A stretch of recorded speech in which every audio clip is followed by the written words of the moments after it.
Hello students, हम लोग class 7 का केमिस्ट्री पढ़ रहे थे। आज हम लोग पढ़ने जा रहे हैं लॉज ऑफ केमिकल कॉम्बिनेशन। अभी चैप्टर 1 ही हम लोग पढ़ रहे हैं, बेसिक हम लोग पढ़ लिए। अब यहाँ से असली केमिस्ट्री चालू होगा, है ना। देखिए, chemical laws of chemical combination का मतलब कि कोई भी केमिकल रिएक्शंस होने के लिए जो जो ग्राउंड का रूल्स है, जो बेसिक रूल्स है, वही लॉ को हम लोग बोलते हैं लॉज ऑफ केमिकल कॉम्बिनेशन, है ना। इसी से पता चलता है कि कैसे हम लोग केमिकली कॉम्बिनेशन कराएंगे। देखिए क्या कौन लॉ है आपका। तो इसमें टोटल जो है 4 लॉ है, ठीक है। पहला है law of conservation of mass, mass का कंजर्व रहेगा। दूसरा है लॉ ऑफ कांस्टेंट प्रोपोर्शन, सारा प्रोपोर्शन कांस्टेंट होगा। लॉ ऑफ मल्टीपल प्रोपोर्शन और लॉ ऑफ रेसिप्रोकल प्रोपोर्शन, है ना। बारी बारी से हम लोग सबको देखते जाएंगे। देखिए, अब बताइए इसमें से कौन सा केमिकल कॉम्बिनेशन का लॉ नहीं है। अभी 4 नाम बताए, उसमें से कौन नहीं है बताइए। B law of mass action. Law of mass action नहीं है, बाकी सब था। लॉ ऑफ कांस्टेंट प्रोपोर्शन मतलब वही different proportion, law of multiple proportion, law of conservation of मास, ये तीनों जो था बी नहीं होगा, है ना। नेक्स्ट, अब देखिए लॉ ऑफ कंजर्वेशन ऑफ मास, पहला लॉ क्या कहता है। पहला लॉ बोलता है कि मास को आप ना ही क्रिएट कर सकते हैं, ना ही डिस्ट्रॉय कर सकते हैं, ना बना सकते हैं, ना सड़ा सकते हैं, ना बर्बाद कर सकते हैं। तो मास can neither be created nor be destroyed in a chemical reaction. Total mass of reactants is equal to total mass of products. अब देखिए लेफ्ट साइड में जो भी चीज होता है, ये मिलके ये बना, तो इसको बोलते हैं प्रोडक्ट्स।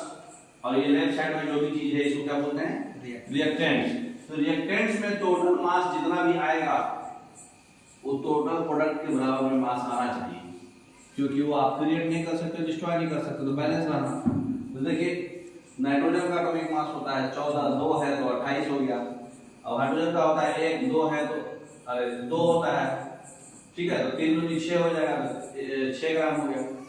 1 into 2, तो हाइड्रोजन का 1 होता है और ये 2 उसका था, तो 2 हो गया।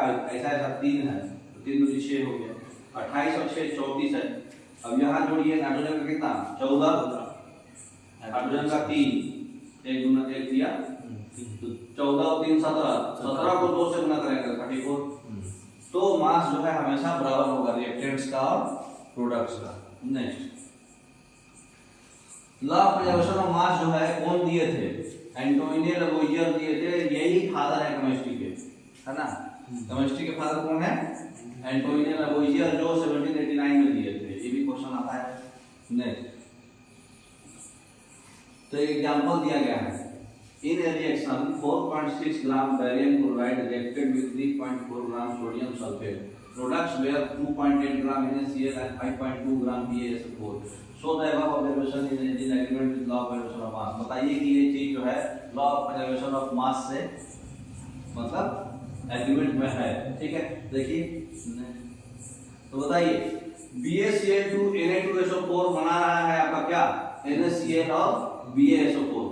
ये कितना ग्राम है 4.6, ये कितना ग्राम है 3.4, ये कितना ग्राम है NaCl 2.8 और BaSO4 कितना है 5.2 है।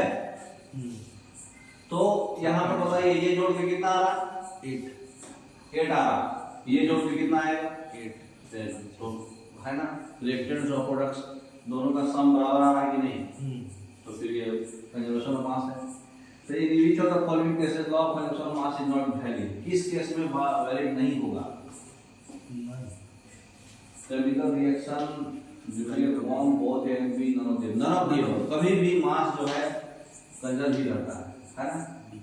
नेक्स्ट, बॉम्ब में क्यों नहीं वैलिड होगा, न्यूक्लियर बॉम्ब में 1 निकलता है, उससे 3 निकलता है, फिर हर एक से 3 निकलता है।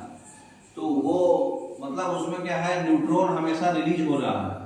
तो न्यूट्रॉन रिलीज हो रहा है तो एटॉमिक मास आपका बैलेंस नहीं रह पा रहा है, तो उसका एटॉमिक मास बैलेंस नहीं रह पाएगा। तो ये सिर्फ और सिर्फ न्यूक्लियर बॉम्ब में ही नहीं वैल्यू होगा, सब जगह वैल्यू होता है।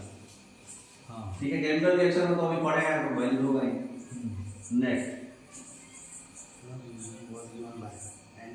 कौन दिए हैं, एंटोनियो लवोइजियर। अभी हम लोग बताए हैं, सी ऑप्शन होगा।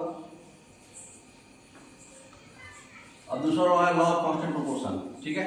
ये हम लोग कल पढ़ेंगे, आज इतना ही हो गया। Thank you.